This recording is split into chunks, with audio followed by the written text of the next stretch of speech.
Hello there, and welcome back to Jesmond Old Cemetery.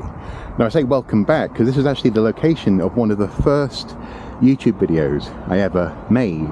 It was a video called Grave Matters, and it was about the state of legacy graveyards in modern Britain. And this here, I'm so glad to see it still standing, is supposedly a gravestone that was used for shooting practice.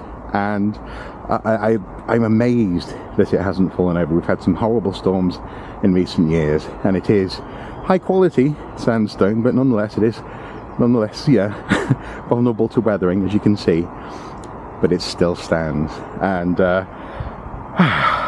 in that sense, so do I. So does Archaeosoup. And this week I've been thinking a bit about the 14th anniversary of Archaeosoup, doing public archaeology, making films, lectures, workshops, so on and so forth, helping other people to tell their stories for 14 years, now entering the 15th year. And I feel a combination of things. I feel a little bit weary, like some of these monuments that have been carefully, in a managed way, toppled so they don't actually fall on someone by accident. This is one way of managing a legacy graveyard. But also as well, I feel as though I'm optimistic as well, and as though I have a series of ideas and thoughts and hopes for the future that I kind of want to get back to. You know, I've very deliberately, in the build-up to the 14th anniversary, I published a few niggles, a few archaeological fallacies, talking about the state of archaeology in UK today, and that didn't by any means address all of my concerns. But I don't want to just be critical, and also I suppose in some ways I don't necessarily want to be an archaeologist anymore. Warning: this memorial is unsafe. Do not tamper with temporary support. Please contact Bereavement Services Office, Newcastle City Council. Now, of course, when I say that, I don't literally mean it. It makes for a good YouTube video title. But I do, in part, mean it. You see, 15 years ago, I was actually working in that building just over there. It's the one of the gate houses, the gate entrances to the old cemetery, and it was at that time the office for the Newcastle branch of the historic environment record.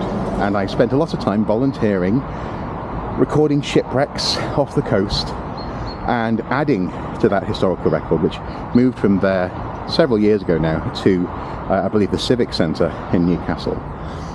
And it's that sort of passion that I want to try and get back to. For me, being an archaeologist has sort of become dealing with other archaeologists, and sometimes they're a bit difficult. In loving memory of James Mountain Hunter, died 1890 at the age of 22 in his 22nd year. Hence the Greek style column cut in half, a life cut short. And to be clear, when I say archaeologists can be difficult, I love archaeologists. I am an archaeologist. I love meeting them, I love learning about what they're working on, I love hearing about their passions and their niche interests. What I don't love is the drama, the infighting, the unspoken cliques, and the way in which working together is occasionally possible, but quite often results in fairly bitter feuds. I really should come back here and take some more photos. It's a gorgeous graveyard. In recent years, I have witnessed several feuds where archaeological groups and units and projects have broken apart. I've been targeted by individuals who want to feud and want to force my hand, change my opinion on something because it doesn't fit in with their personal and business interests. And all of that has become really quite tiresome. And it's been reflected in my video content. I've been less and less interested in making those fun projects and ideas and videos that I always used to strive for. Now I'm either reporting on news, what archaeologists could be doing better, very rarely what they're getting right, and occasionally, when I have the energy, something of a question, a quandary for you guys. But I have genuinely missed doing interviews, doing site visits, picking an archaeological artifact or site and making a short video on it, making long form videos about particular places. And this is something that I feel as though I really want to get back to. Incidentally, I love the shrouds on top of urns that we see on gravestones. This is from 1844 originally, and then was added to 1893, the final date at the bottom. And look at this rose, just beautiful. The other day I said that the festivities were beginning and we were going to spend the day having tea and cake, maybe going and seeing a Lego exhibition where there's actually a Lego Stonehenge to be seen. And that will be happening on Saturday. We were sort of rained off our plans the other day. But it's that kind of thing, that sort of spontaneity, visiting places like this, being excited by stuff that isn't part of the archaeological community per se, that I think has to be part of my life and part of my offering via Archaeosoup in the coming year.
The family vault of Archibald Reed Esquire. Wow. That's Archibald Joseph Reed on this side. Died in 1855. And it goes quite the way up. It's a little Gothic vault. And there's the main man himself, Archibald Reed Esquire. Died 76 and was a sheriff alderman and 6-time mayor of Newcastle upon Tyne. Nice. Now, when I say that those things need to be part of my life, I am not thinking about stopping the other stuff. I do want to keep on commenting on the state of the industry, bringing you archaeological news, working with Andy, and working on both news bulletins, experimenting with short form bulletins, as well as slightly longer format news reports, and in that sense investigative journalism. Oh, it almost looks like these two are leaning on each other. Wow. And so that's what we're going to do. Indeed, even today Andy sent me a short form piece about a metal detectorist who got caught out trying to claim he found coins in a place where he hadn't. He just bought them off eBay. And that'll be uploaded later on today. So I suppose what I'm saying is, I don't want to stop, even though I'm a bit tired, and even though sometimes my colleagues are a bit wearisome. I want to start putting some ingredients back into the soup, into Archaeosoup, that include, look at that stonework, that crucially include passion, curiosity, and yeah, a little bit of what I'm interested in, as much as what I think the algorithm might like, or what other people might be interested in. And I know I've said similar over the years about how I have a plan, I'm going to try and enact it, and then I get caught up with that anxiety of, oh no, how will this be received? Will people like this video? Will YouTube show it to people? I think I'm a bit beyond that now. A bit older, a bit wiser, a bit less concerned.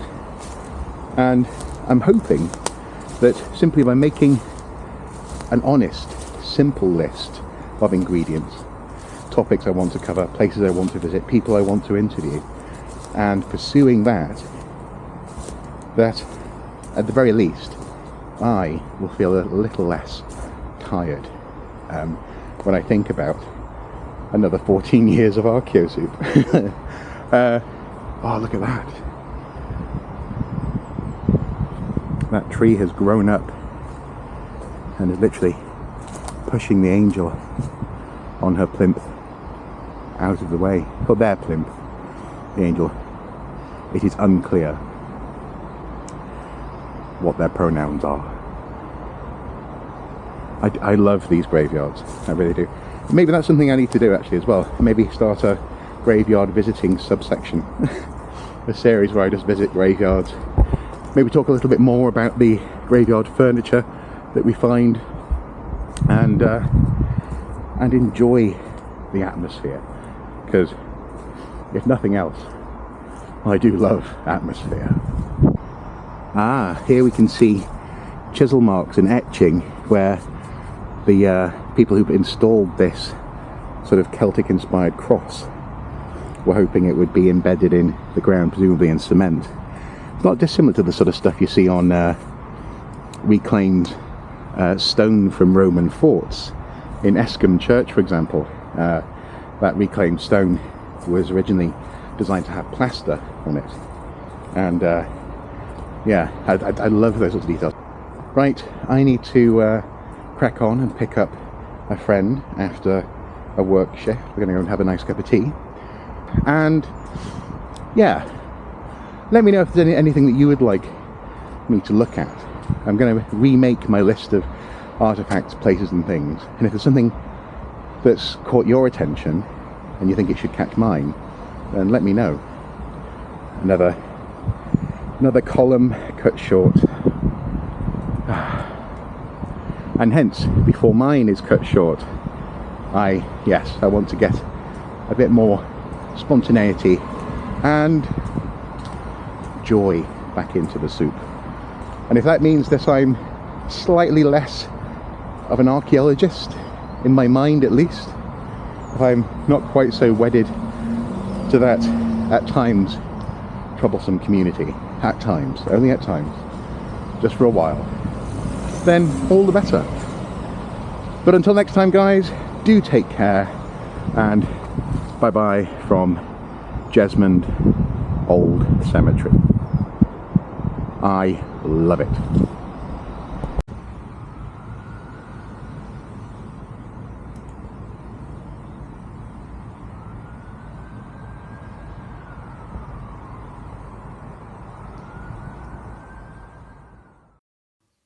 Just one final note on visiting these older graveyards, and that is about etiquette. It can be at times hard to look at individual graves, pass between plots, and know precisely where each plot is. Often these sorts of graveyards are very densely packed in places, and like it or not, you are going to pass over the resting place of someone at some point. My advice is, where possible, stick to the paths in between blocks of graves, and when you see the one that you want to visit, carefully approach it. And at all times, do your best to be respectful. For my part, whenever I'm visiting a graveyard like this, I try to be mindful that I'm in a place of the dead, and hopefully they appreciate my company. Thanks for watching.